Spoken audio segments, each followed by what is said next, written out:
ورحمة الله. السلام عليكم ورحمة الله تعالى وبركاته، ومرحبا بكم في قناة عبدو إلكترو. معنا فيديو جديد لهاد البلو بانت اللي كيف ما كتشاهدوا اللي هي 26 عفوا 26 بوصة. فكيف ما كتشاهدوا الجهاز فهو لي الآن غادي نقوم بتوصيل الكابل. فكتظهر معنا هنا اللمبة الحمراء، وكنضغط على زر التشغيل فالجهاز لم يشتغل. فكيف ما كتشاهدوا فهو كيبقى متوقف على هاد اللمبة الحمراء لم يشتغل. فحتى الريمونت كنترول لا تجيب مع التلفاز، فهو كيبقى متوقف على هاد اللمبة الحمراء اللي كيف ما كتشاهدوا هنا، والجهاز لم يشتغل. فهذا هو العطل وهذا هو المشكل اللي بهذا البلو بانت اللي هو 26 ليد.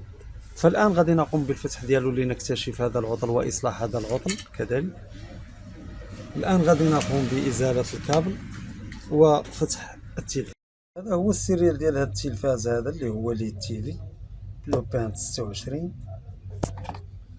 الآن غادي نقوم بالفتح ديالو.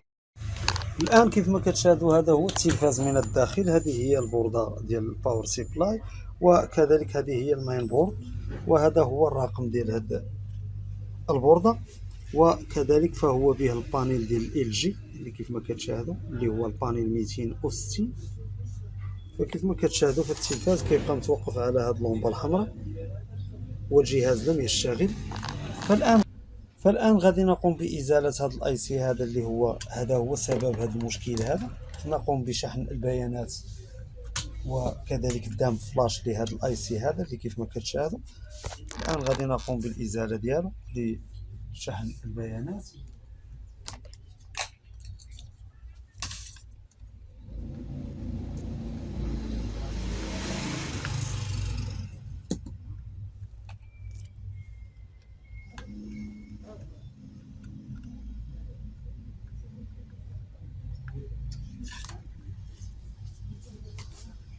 الاي سي 2532 اللي كيف ما كتشاهدوا الاي سي فلاش، وهذا هو الرقم البوردة اللي غادي نقوم بالبحث على الفلاش دام على هذه البوردة هذه 309 بي 81 سي 1276، وكذلك البانيل ديال ال جي اللي هو 260.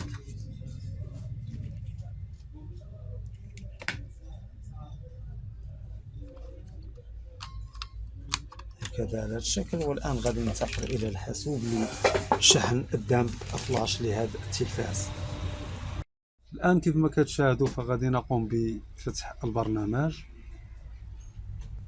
وكذلك قراءة الاي سي. كيف ما كتشاهدوا فهو 25 دبل 25 كي 32 في. فالآن غادي نقوم بنسخة احتياطية على سطح المكتب حتى يكتمل الجهاز بالإصلاح. والآن غادي نقوم بتثبيت الفلاش الجديد على الاي سي.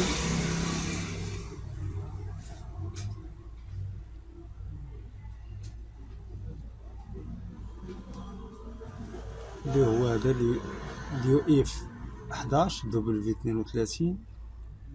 هذا هما البيانات الجديدة اللي غادي نقوم بالتثبيت على الاي سي 2532، وننتظر حتى يكتمل معنا شحن هذا الفلاش. فكيف ما شاهدتم فهو اكتمل معنا. الآن غادي نقوم باسترجاع الاي سي للمكان ديالو.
كيف ما شاهدتم الآن فقمت بتثبيت الاي سي.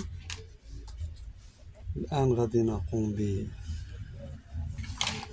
بتجربة التلفاز.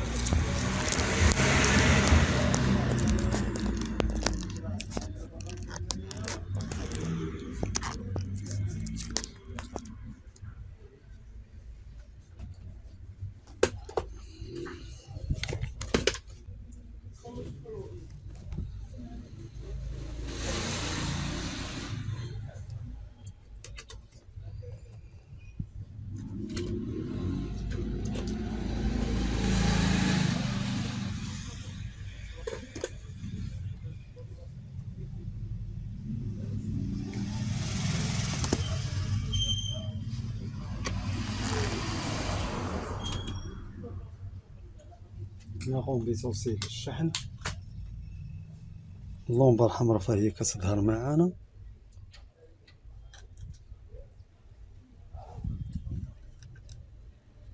والآن غادي نضغط على زر التشغيل.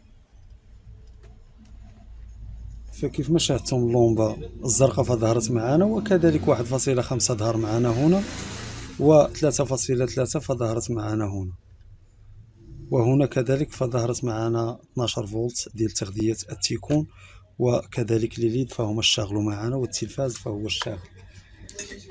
غادي نقوم بإطلالة على التلفاز، فظهرت معنا كذلك الشاشة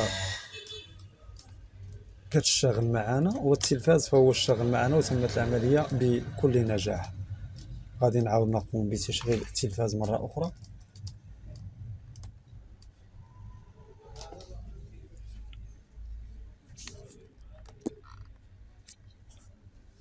فكيف ما كتشاهدوا فالشغل معنا وبدون مشاكل، حتى الصورة فهي طلعت كيف ما كتشاهدوا فهي جيدة، وظهرت معنا كذلك الإعدادات بدون أي مشاكل، والتلفاز فهو الشغل معنا. الآن غادي نقوم بغلق التلفاز لتجربته مرة أخرى كيف ما كتشاهدوا اللي هو هذا.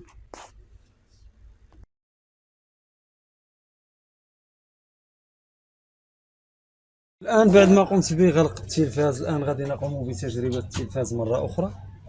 اللمبة الحمراء فهي كتظهر معنا، الريموت كنترول كذلك كيف ما شاهدتم، فالريموت كنترول فهي كتجاوب معنا الآن، فظهرت معنا اللمبة الزرقاء. فكيف ما شاهدتم فالتلفاز